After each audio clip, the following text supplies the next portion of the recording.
Durante a nossa infância e adolescência, a gente está numa fase em que somos expostos a várias figuras heróicas.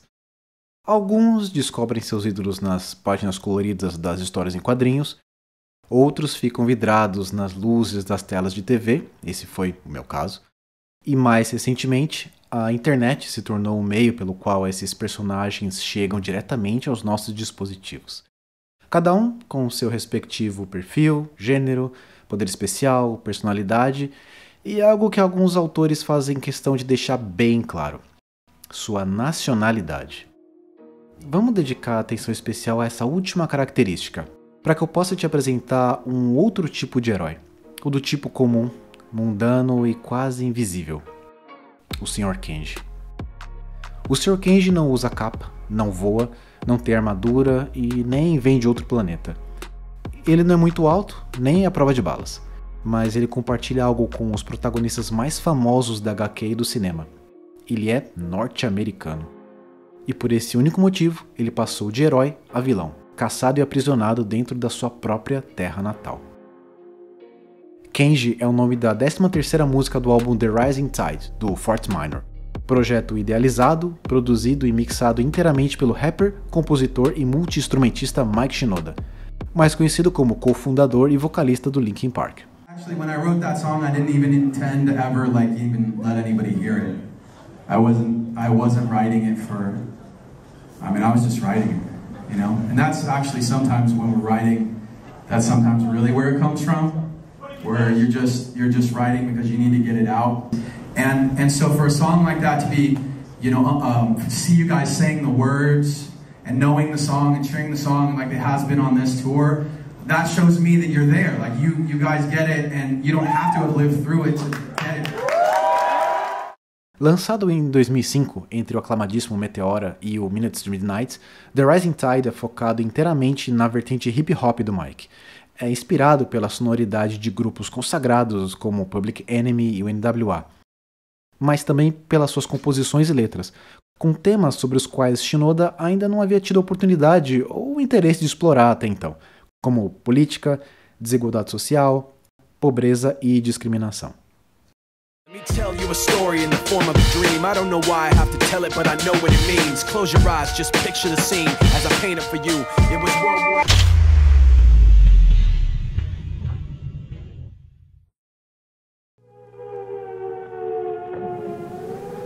The United States of America was suddenly and deliberately attacked by naval and air forces of the Empire of Japan.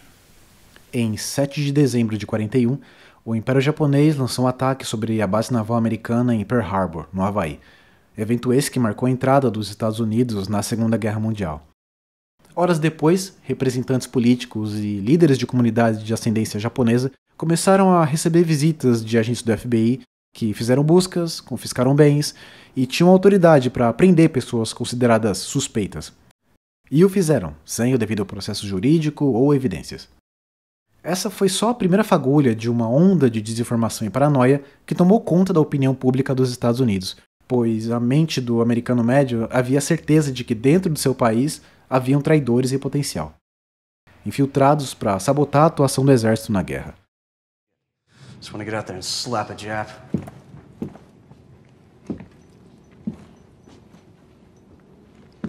What did you say? Said I want to slap a Jap, Gunny?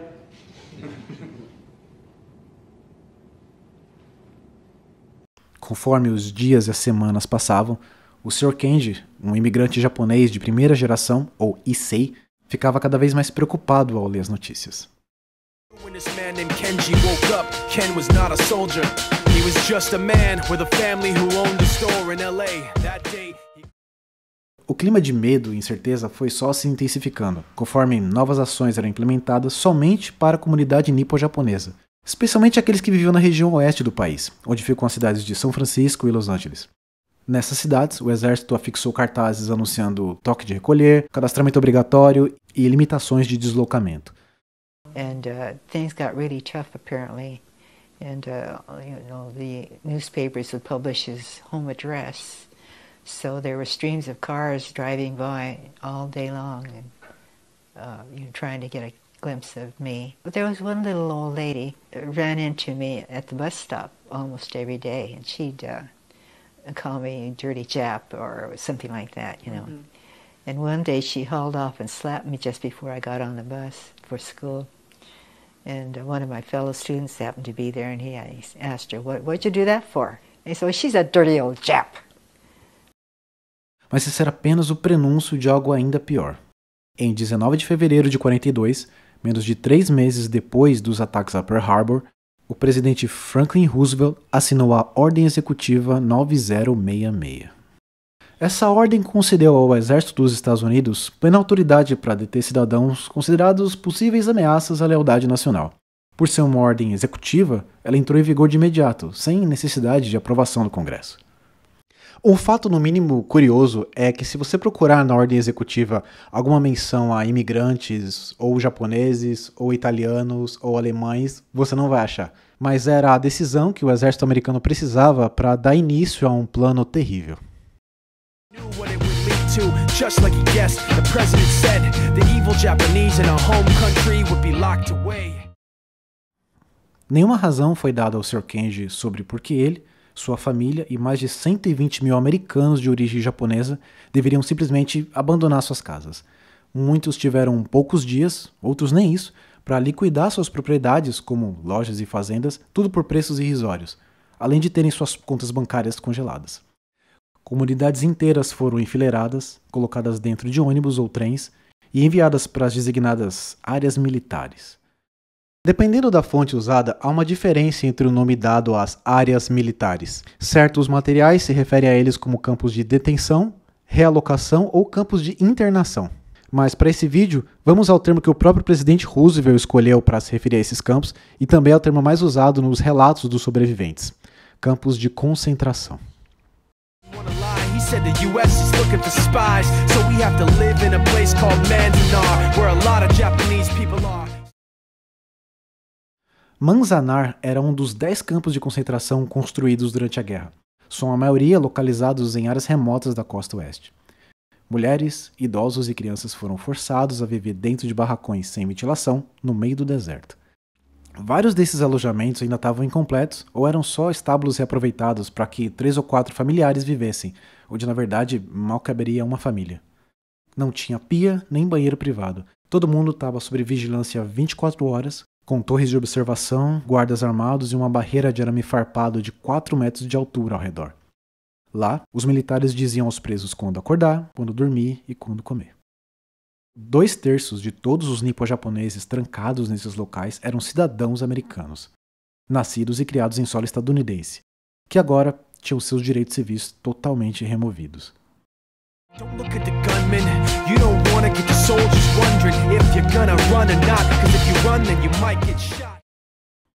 A manutenção dos campos dependia do trabalho dos próprios detidos. Muitos tentavam ali fazer a vida funcionar, buscando transformar aquele lugar em algo como uma mini-cidade, com espaço para escolas, plantações e hospitais improvisados. Kenji era um prisioneiro de seu próprio país e viu como única solução se juntar aos outros 33 mil japoneses que lutaram ao lado dos Estados Unidos no fronte europeu. Dentre esses, mais de 1.000 estavam com seus parentes confinados nos campos de concentração. A rendição do Japão na guerra aconteceu no dia 14 de agosto de 1945, dias após os Estados Unidos lançarem 2 bombas atômicas sobre Hiroshima e Nagasaki. 2 anos antes, o governo americano admitiu não ter encontrado nenhuma evidência de que haviam agentes infiltrados dentro da comunidade japonesa. Começou o processo de fechamento dos campos. The government didn't give us anything. You know, they gave us a train ticket home and $25. And that was it. Os últimos só foram de fato esvaziados em 1946. O Sr. Kenji havia conseguido voltar vivo da guerra para encontrar sua família e recomeçar.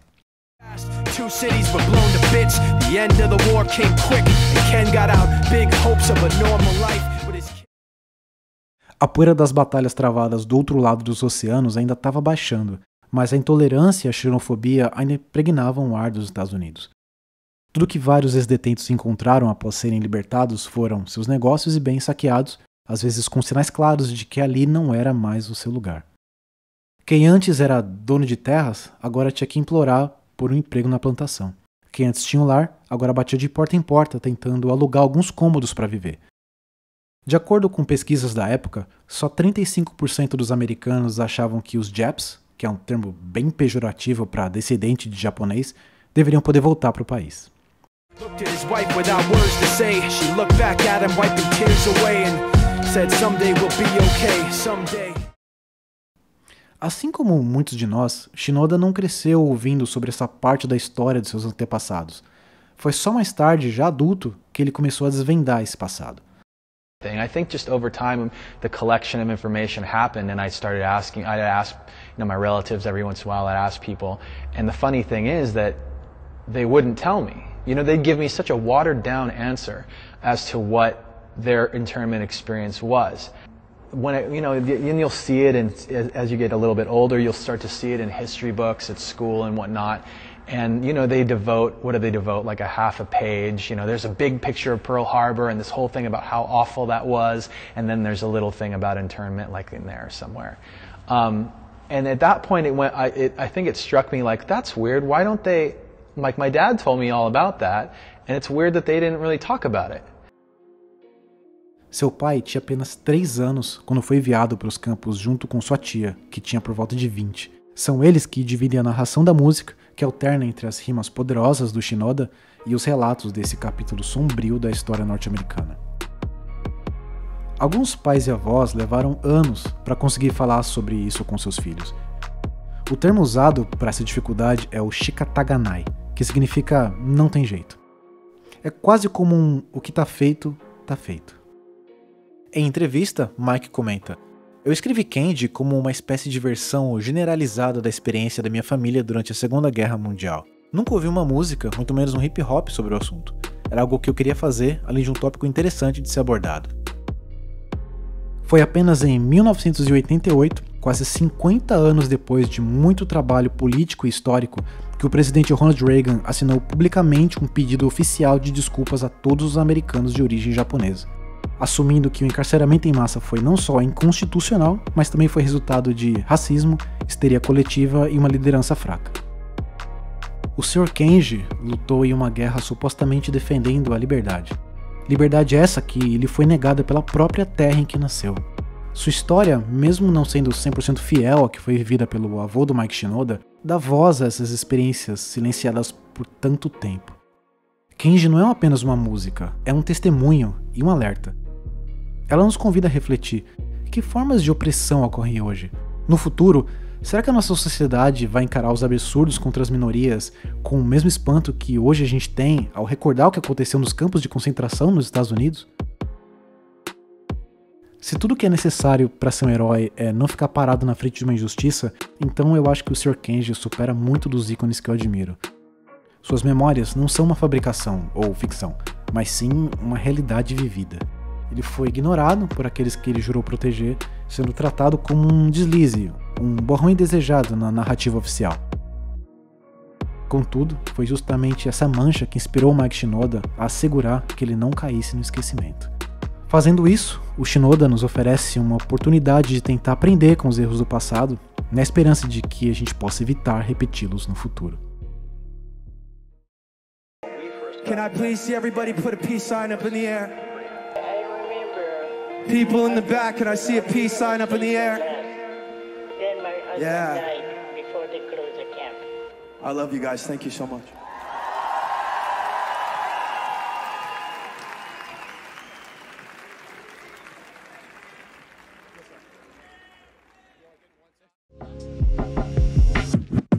Oi, eu sou o Rodrigo Leles, designer digital e criador do canal Estereosfera. Eu sei que você já sabe, mas vale lembrar, como esse vídeo tem um contexto histórico por trás, muita coisa ficou de fora, então é só realmente um recorte. Para entender o contexto todo da época e saber em detalhes sobre a participação dos Estados Unidos na Segunda Guerra Mundial ou sobre a detenção das comunidades nipo-japonesas, eu deixei um link com toda a bibliografia que eu usei para criar esse documentário na descrição desse vídeo. E como sempre, se você gostou, não esqueça de deixar o seu like e de se inscrever no canal, porque isso é muito, muito importante. Muito obrigado por chegar até aqui e até o próximo vídeo.